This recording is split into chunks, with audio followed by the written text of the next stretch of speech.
Good morning sir. Very good morning, very good morning sir. Good morning.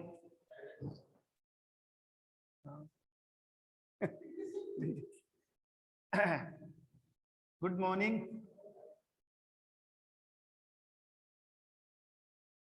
क्या पढ़ रहे थे, बताओ क्या पढ़ रहे थे? आणविक द्रव्यमान। आणविक द्रव्यमान कंप्लीट हो गया, उसमें कोई दिक्कत है? नहीं है ना? अब देखो, कोशिश करते हैं आज इस चैप्टर को पूरा करने की। एक छोटा सा टॉपिक है परमाणु द्रव्यमान। वेरी वेरी इंपॉर्टेंट टॉपिक, ध्यान रखना। बहुत ज्यादा इंपॉर्टेंट भी है और बहुत ज्यादा हार्ड भी है। इसलिए आप ये समझ लो, केमिस्ट्री का सबसे हार्ड टॉपिक यही है, परमाणु द्रव्यमान। इसलिए बिल्कुल ध्यान के साथ पढ़ोगे इसको। मुझे पता है कोशिश करना समझने की, फिर भी आपको समझ में नहीं आएगा। कब समझ में नहीं आएगा? जब आपका ध्यान भटकेगा, क्योंकि इसका एक भी बीट मिस हो गया ना, फिर प्रॉब्लम हो जाएगी हमें। इसलिए ध्यान आपको इधर उधर करना ही नहीं, ध्यान आपको केंद्रित करना है, एक ही पॉइंट पर लगाना है, और वो है बोर्ड। ठीक है? आवाज बंद कर लो सब अपनी आवाज। मेरी आवाज सही आ रही है आप लोगों तक? नेहा, सिद्धू, भावना, शिवम, आवाज सही आ रही है? जवाब दो। हाँ सर, सही आ रही है। ओके। और एक बार मेरे को ये भी बता देना कि जो भी बोर्ड पे राइट किया जा रहा है, आप उसको सीन कर पा रहे हो कि नहीं, आप उसको देख पा रहे हो कि नहीं, बता देना मेरे को ना। ठीक है? हेडिंग क्या हमारी? हेडिंग है परमाणु द्रव्यमान। परमाणु द्रव्यमान दिख रहा ना बोर्ड पे? एटॉमिक मास, अंग्रेजी में क्या बोलते हैं इसको? Atomic mass. ठीक है, फिर आप बोलोगे सर हमने परमाणु द्रव्यमान तो निकाल लिया, हमने परमाणु द्रव्यमान निकाला था परमाणु भार के रूप में। मैंने निकालना सिखाया था ना तुम्हें, सम और विषम वाला फॉर्मूला लगाकर। वो तो मैंने डायरेक्टली बताया था तुम्हें कि ऐसे जैसे हाइड्रोजन का 1 होता है, हीलियम का 4 होता है, लिथियम का 7 होता है, बेरिलियम का कितना अपवाद है, 9 होता है, बोरोन का कितना होता है, 11 होता है, कार्बन का 12 होता है, नाइट्रोजन का 14 होता है, ऑक्सीजन का 16 होता है, फ्लोरीन का 19 होता है, जबकि नियोन का 20 होता है, पोटेशियम का ऐसे। तो ये सारी मैंने टेबल बनवाई थी 1 से लेकर 20 तक के तत्वों का परमाणु भार। लेकिन वो जो परमाणु भार है ना, वो किसकी बदौलत निकल कर आया है? वो परमाणु भार आपको वो नॉलेज भी काम करेगा यहाँ पे, जो नॉलेज आपने पहले से ले रखा था ना, वो वाला नॉलेज भी आपके लिए यहाँ पर हेल्पफुल होगा, वो भी काम करेगा। और उसी टॉपिक के जरिए, उसी पॉइंट ऑफ व्यू के जरिए हम ये वाला टॉपिक क्लियर करेंगे। कौन सा? परमाणु द्रव्यमान, एटॉमिक मास। ये ओरिजिनल टॉपिक है। ओरिजिनल का मतलब ये है कि किसी भी परमाणु का द्रव्यमान हम कैसे निकालते हैं। या देखो, दो चीज समझना, एक तो है परमाणु द्रव्यमान और एक होता है परमाणु भार। परमाणु द्रव्यमान और परमाणु भार हालांकि एक ही बात है, आप ऐसे समझ सकते हो, लगभग लगभग एक सी चीज है।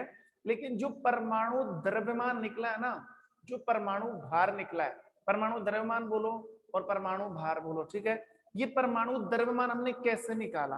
फिर आप बोलोगे सर प्रोटॉन और न्यूट्रॉन की संख्या हमने जोड़ दी थी तो परमाणु भार निकाल लिया। तो ये कॉन्सेप्ट हमारे माइंड में कैसे आया?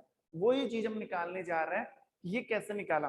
किसी भी तत्व का परमाणु भार कैसे ज्ञात किया गया, किसी भी तत्व का परमाणु द्रव्यमान कैसे ज्ञात किया गया, वो आपको इस टॉपिक से मिलेगा। और बहुत इंपॉर्टेंट टॉपिक है, बिल्कुल ध्यान के साथ आप इसको पढ़ोगे। Atomic mass, atomic mass. तो देखो, अब आप ध्यान देना थोड़ा सा। अगर मैं तुम्हारे सामने कहूं कि कुछ भी तत्व बताऊं मैं, जैसे मैग्नीशियम है, एल्यूमिनियम है, सिलिकॉन है, नाइट्रोजन है, ऑक्सीजन है, इतने सारे एलिमेंट या इतने सारे तत्व आपके सामने हैं, और इन सबका परमाणु भार आप अच्छे से जानते हो। ऑक्सीजन 16, नाइट्रोजन 14, सिलिकॉन कितना आ गया 28, एल्यूमिनियम 27, मैग्नीशियम 24, सबका पता है ना, वो तो मैंने निकालना सिखा दिया। लेकिन 24 कैसे आया? ठीक है, जो 24 आया ना, ऐसे नहीं कि प्रोटॉन न्यूट्रॉन की संख्या जोड़ दिया, तो वो कॉन्सेप्ट भी दिमाग में कैसे आया कि प्रोटॉन और न्यूट्रॉन को जोड़ना है, ये सब चीजें सीखनी पड़ेगी हमें। तो जैसे मान लो हमें मैग्नीशियम का परमाणु द्रव्यमान निकालना है, एल्यूमिनियम का एटॉमिक मास निकालना है, सिलिकॉन का एटॉमिक मास निकालना है। हाउ हाउ डू कैलकुलेशन, आप कैसे निकालोगे? इसके लिए हमें सीखना पड़ेगा यहाँ पर ये परमाणु द्रव्यमान वाला टॉपिक। तो देखो ध्यान देना, सबसे पहले अगर आपको किसी भी तत्व के परमाणु का द्रव्यमान निकालना है, परमाणु द्रव्यमान का मतलब हो गया परमाणु का द्रव्यमान। परमाणु द्रव्यमान का मतलब क्या हो गया? परमाणु का द्रव्यमान। अगर आपको किसी भी तत्व का परमाणु द्रव्यमान निकालना है तो हमें उस तत्व के सापेक्ष एक मानक परमाणु द्रव्यमान मानना पड़ेगा। देखो क्या बोल रहा हूं मैं, लैंग्वेज काफी टफ आएगी, मैं बोल रहा हूँ बहुत ध्यान देना पड़ेगा टॉपिक के अंदर, काफी टफ लैंग्वेज है इसकी। देखो मैं लिख रहा हूं यहां पर, किसी भी तत्व का किसी भी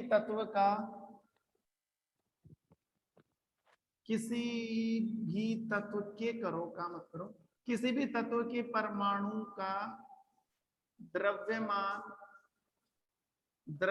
निकालने के लिए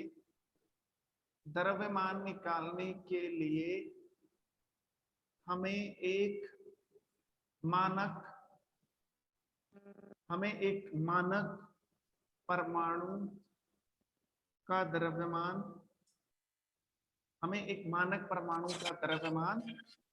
लेना पड़ता है।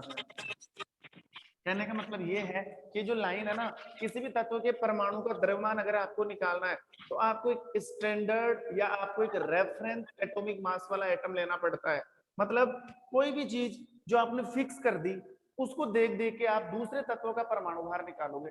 दूसरे तत्वों का देखो, ये है ना, ये समझना, मानक परमाणु का द्रव्यमान, हमें एक परमाणु को मानक मानना पड़ेगा, हमें एक चीज को फिक्स मानना पड़ेगा, निश्चित मानना पड़ेगा, और उसी मानक परमाणु के द्रव्यमान के अकॉर्डिंग हमें अन्य तत्वों के परमाणुओं का द्रव्यमान निकालना पड़ेगा। जैसे मैं आपको बिल्कुल शॉर्ट में समझाऊं आपको, आप किसी भी दुकान पर जाते हो, आप चीनी लेने जाते हो, गुड़ लेने जाते हो, सब्जी लेने जाते हो, फल लेने जाते हो, तो वहां पर एक मानक इकाई होती है और उसे हम बोलते हैं कांटा बोलते हैं, तराजू बोलते हैं, इलेक्ट्रिक कांटा बोलते हैं। ठीक है, आपको 1 किलो टमाटर चाहिए, 1 किलो टमाटर तोलने के लिए वहां पर एक मानक, एक स्टैंडर्ड यूनिट होती है जिसे हम बोलते हैं तराजू। बताओ तोला जाएगा कि नहीं तोला जाएगा?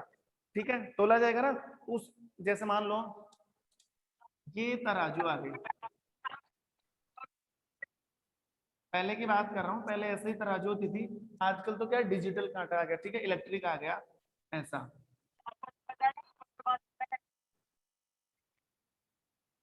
पहले क्या होता था, जैसे मान लो आपको 1 केजी टमाटो चाहिए, 1 केजी टमाटर चाहिए, ठीक है। अगर आपको 1 किलो टमाटर चाहिए, 1 किलो टमाटर को तोड़ने के लिए हमने एक मानक इकाई मान रखी थी और वो था 1 किलो का बांट। क्या था वो? 1 किलो का बांट। तो हम क्या करते थे, 1 किलो का बांट इधर रख दिया, 1 केजी का बांट, और इधर टमाटर चढ़ा दिए।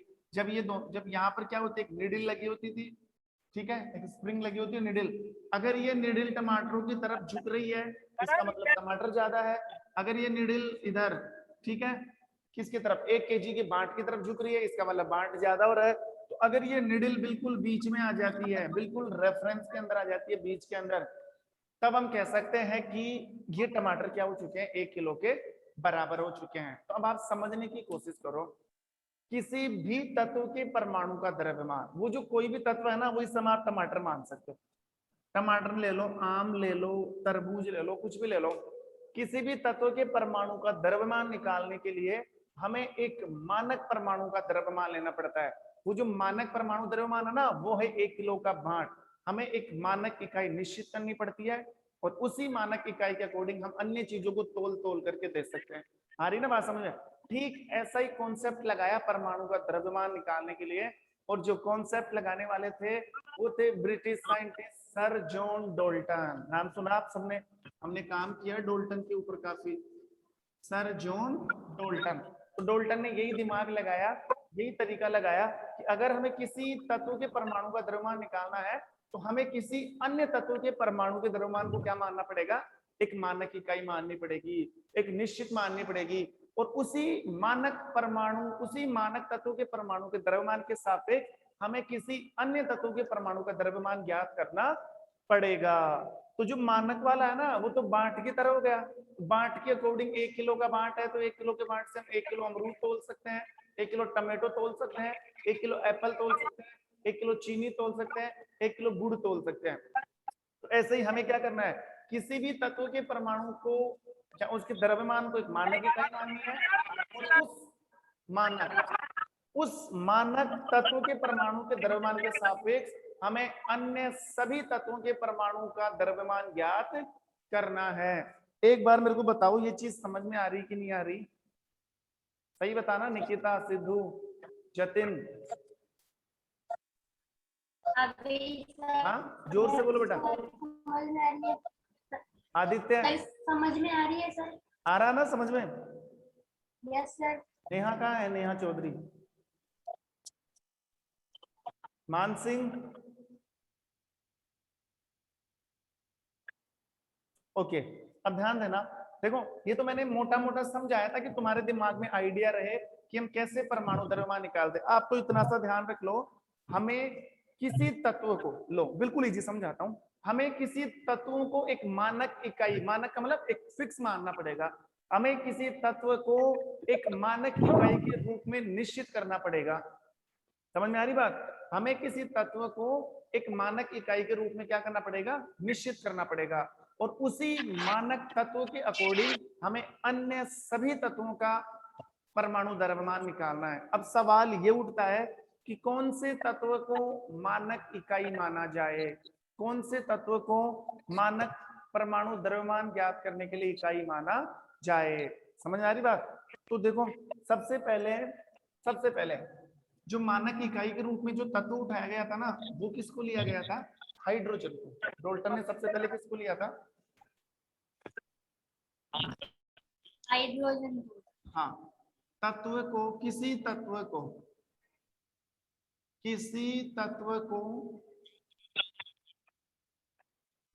मानक, किसी तत्व को मानक इकाई के रूप में हम कैसे लिए जाते हैं, मतलब किसी भी तत्व को क्या करना, हमें मानक इकाई के रूप में लेना है। और किससे ले? अगर हमें कोई ऐसा तत्व मिल जाए जिसको हम मानक इकाई मानकर चले, ठीक है, मतलब इस मानक तत्व के परमाणु के द्रव्यमान के अकॉर्डिंग हम किसी दूसरे तत्व के परमाणु का द्रव्यमान निकाल सकते हैं। अब बात ये आई कि मानक परमाणु किसे माना जाए, मानक परमाणु का द्रव्यमान किसको फिक्स किया जाए। तो सबसे पहले किसको उठाया गया था? हाइड्रोजन को। किसको उठाया गया? लेकिन यहाँ पर एक प्रॉब्लम आ गई, यहाँ पर एक दिक्कत आ गई डाल्टन को। और दिक्कत क्या आई? दिक्कत ये आई कि अगर हम हाइड्रोजन परमाणु को मानक परमाणु द्रव्यमान मानते हैं, या अगर हम हाइड्रोजन तत्व को मानक परमाणु द्रव्यमान निकालने के लिए एक इकाई मानते हैं, समझो क्या बोल रहा हूं मैं। अगर हम हाइड्रोजन जैसे तत्व को मानक परमाणु द्रव्यमान निकालने के लिए इकाई मान रहे हैं, तो आप ध्यान रखना, हाइड्रोजन का जो एक परमाणु होता है ना, उसका द्रव्यमान कितना होता है? 1.67 into 10 to the power minus 24 gram. 1.67 into 10 to the power minus 24 gram, यानी कि हाइड्रोजन परमाणु का, हाइड्रोजन तत्व के एक परमाणु का भार है। आवाज बंद करो, आप ऐसे टॉपिक में भी बातें कर रहे हो। बंद करो, आवाज म्यूट करो सभी।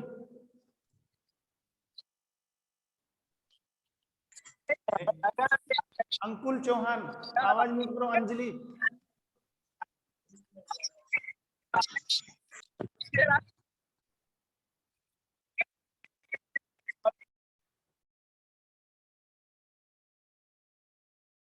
देखो सबसे पहले मानक इकाई के रूप में किसको माना गया? हाइड्रोजन को। तो हाइड्रोजन के एक परमाणु का द्रव्यमान कितना होता है? 1.67 into 10 to the power minus 20 gram, इतने ग्राम होता है, ठीक है, हाइड्रोजन के एक परमाणु का द्रव्यमान। तो सोचो, अगर हाइड्रोजन के एक परमाणु का द्रव्यमान इतना है और हम इसको मानक इकाई मानकर इसके सापेक्ष अगर हम किसी दूसरे तत्व के परमाणु का द्रव्यमान ज्ञात करते हैं, तो फिर यहाँ पर एक दिक्कत आने लग गई कि जो भी हमें मान मिल रहे थे ना, जैसे हीलियम, लिथियम, बेरिलियम, जो मान मिल रहे थे वो हमें भिन्न के रूप में मिल रहे थे। जैसे मैं कहूं कि सोडियम का परमाणु भार कितना होता है? 23, लेकिन अगर हाइड्रोजन के अकॉर्डिंग इस चीज को निकालते ना, तो ये भिन्न में मिलते हैं। जैसे किसी का 7/3, 2/5, 4/6, तो वो तो कोई कंफर्म मान नहीं था, इसलिए हाइड्रोजन को रिप्लेस कर दिया डाल्टन ने, क्योंकि इस हाइड्रोजन के एक परमाणु के द्रव्यमान को अगर हम मानक परमाणु द्रव्यमान इकाई मानकर किसी अन्य तत्व के परमाणु का द्रव्यमान निकालते हैं तो हमें अन्य तत्वों के परमाणु का द्रव्यमान फ्रैक्शन में मिलता है, भिन्न में मिलता है। इसलिए इस चीज को रिप्लेस कर दिया सर जॉन डॉल्टन ने, हाइड्रोजन को हटा दिया कि हमें भिन्न में मान नहीं चाहिए, हमें एक पूरी पूरी राशि चाहिए। ठीक है, हमें ऐसे चाहिए 17, 15, 10, 20 ऐसे मान चाहिए, 1/6, 1/9, 1/3 ऐसे मान नहीं चाहिए। और ऐसे मान किसके साथ आ रहे थे? हाइड्रोजन के साथ। आ रहा समझ में?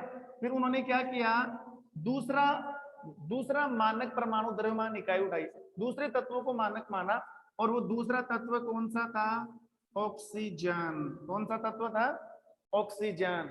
लेकिन कुछ कारणों की वजह से ऑक्सीजन बहुत ज्यादा रिएक्टिव होता है, उस वजह से बहुत ज्यादा क्रियाशील होता है, इस वजह से ऑक्सीजन से भी सही मान नहीं आ रहा था, सही मान नहीं आ रहा था।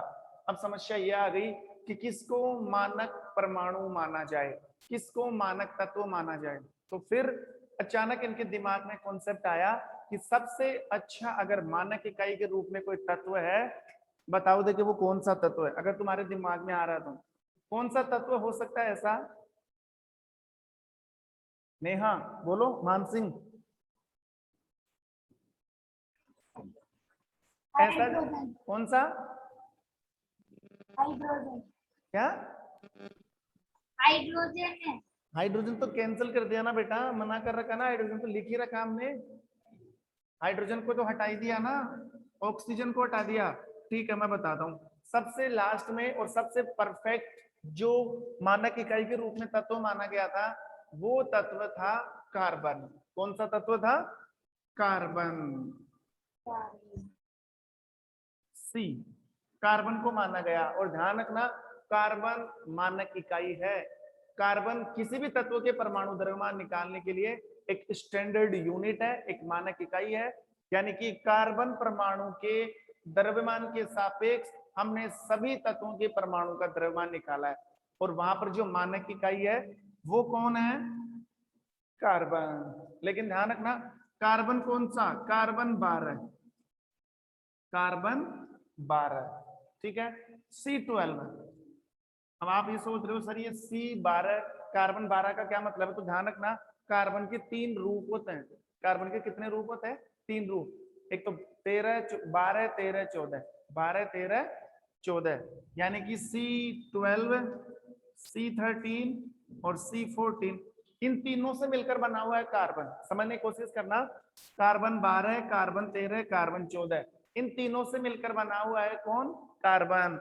लेकिन जो कार्बन 12 है ना, इसमें कार्बन सबसे ज्यादा है, यानी कि 95 से 99 के आसपास, इनमें कार्बन बहुत कम है। इसलिए हमें जो मानक इकाई माननी है ना, वो किसको माननी है? कार्बन 12 को। ज्यादा कंफ्यूज नहीं होना इस टॉपिक में। कार्बन के 3 समस्थानिक होते हैं, ये टॉपिक आप चौथे चैप्टर में पढ़ोगे। कार्बन के कितने समस्थानिक का मतलब होता है रूप, कार्बन के कितने रूप होते हैं? 3, कार्बन 12, कार्बन 13, कार्बन 14, तीनों से मिलकर कौन बना हुआ है? कार्बन। लेकिन इसमें सबसे ज्यादा मात्रा किसकी है? कार्बन 12 की। कितनी? 99 के आसपास की मात्रा है। तो हम किसको स्टैंडर्ड यूनिट मानेंगे, किसको मानक इकाई मानेंगे? हम स्टैंडर्ड और जो रेफरेंस यूनिट मानेंगे वो हम मानेंगे कार्बन 12 को। किसको मानेंगे? कार्बन 12 को। 13 और 14 हटा देना, लेकिन कार्बन 12 जरूर लिखना। कोई बोले सर ओनली कार्बन लिख दे क्या? नहीं, कार्बन 12 को स्टैंडर्ड यूनिट माना गया था। ठीक है, अब आगे देखो। अब इस टॉपिक को थोड़ी देर के लिए यहाँ छोड़ दो, बस एक लाइन समझकर छोड़ दो, फिर मैं आपको एक एग्जाम्पल की तरफ लेके जा रहा हूं, और वो ये है, नोट डाल के मैं यहाँ पे लिख देता हूं। ये लाइन बहुत इंपॉर्टेंट है, मेरे साथ साथ समझना। सभी तत्वों के परमाणु का द्रव्यमान, सभी तत्वों के परमाणु का द्रव्यमान कार्बन 12, कार्बन 12 तत्व के, सभी तत्वों के परमाणु का द्रव्यमान कार्बन 12 तत्व के परमाणु द्रव्यमान को मानक इकाई मानकर कार्बन 12 तत्व के परमाणु द्रव्यमान को मानक इकाई मानकर निकाला गया। सभी तत्वों के परमाणु का द्रव्यमान कार्बन 12 तत्वों के परमाणु द्रव्यमान को या कार्बन 12 को मानक इकाई मानकर निकाला गया। हमने जो तत्वों का परमाणु भार निकाला ना, जैसे ऑक्सीजन का 16 कैसे निकाला, कार्बन 12 के अकॉर्डिंग निकाला। हाइड्रोजन का 1 कैसे निकाला, कार्बन 12 के अकॉर्डिंग निकाला। मैग्नीशियम का 24 कैसे निकाला, कार्बन 12 के अकॉर्डिंग निकाला। एल्यूमिनियम का 27 कैसे निकाला, सबके सब हमने कार्बन 12 के परमाणु द्रव्यमान के अकॉर्डिंग इसको एक स्टैंडर्ड यूनिट मानकर निकाला गया। अब मुझे पता है आपको ये वाली लाइन समझ में नहीं आ रही कि सर कैसे निकाला गया। इसके लिए हमें एक बहुत ही अच्छा सा एग्जांपल समझना है, वो ज्यादा यूजफुल है, ध्यान देना। अब एग्जांपल क्या है, एग्जांपल ये है कि आपको जाना है सब्जी मंडी। आपको कहां पर जाना है, सब्जी मंडी, ठीक है। आप जा रहे हो, संडे का दिन है, फ्री हो, घूम रहे हो, घर वालों ने भेज दिया कि ये सब्जी लेके आनी है। आप सब्जी मंडी गए और जाकर वहां पर मोल भाव करने लगे। देखना वो टॉपिक जो मैं एग्जांपल ले रहा हूँ पूरा इससे रिलेटेड है, और इसी चीज को समझाने के लिए आपको क्या दिया जा रहा है, इसी चीज को समझाने के लिए आपको क्या दिया जा रहा है, एग्जाम्पल दिया जा रहा है, ठीक है। तो आपको जाना है सब्जी मंडी और वहां पर जाकर आपको, जैसे मान लो आपको लेना है, जैसे मैं एग्जाम्पल ले लूं, हाँ, आप जाके पूछोगे कि 1 केजी एप्पल कितने की है, 1 केजी एप्पल कितने की है, ठीक है। फिर बोलेगा 1 केजी एप्पल जो है वो 80 रुपए किलो है, यानी कि 1 किलो जो एप्पल आएगी ना वो कितने की आएगी, 80 रुपए की, ठीक है। 80 रुपए ज्यादा लग रहे हैं हमें, मोल भाव तुम करते हैं ना, 80 रुपए में क्या लग रहे हैं, ज्यादा। फिर आप उस दुकानदार को कहोगे नहीं नहीं हमें 1 किलो एप्पल नहीं चाहिए, मुझे सिर्फ 1 एप्पल चाहिए, मुझे क्या चाहिए, सिर्फ 1 एप्पल चाहिए, ठीक है। अब 1 एप्पल का कैसे मोल भाव मतलब 1 किलो एप्पल, 1 केजी सेब कितने की आ रही है, 80 रुपए की। 1 केजी सेब कितने की आ रही है, 80 रुपए की।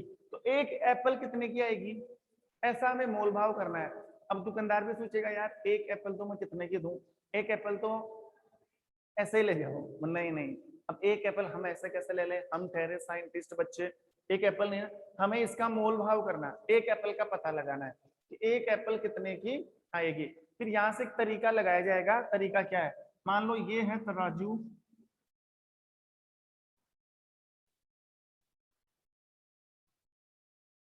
ये क्या है, तराजू। फिर हमने क्या किया कि देखो 1 किलो एप्पल तो 80 की आ रही है, लेकिन 1 एप्पल कितने की आएगी। अब उसके लिए तो कोई छोटा मोटा बांट भी नहीं है, उसका कैसे पता लगाया जाए।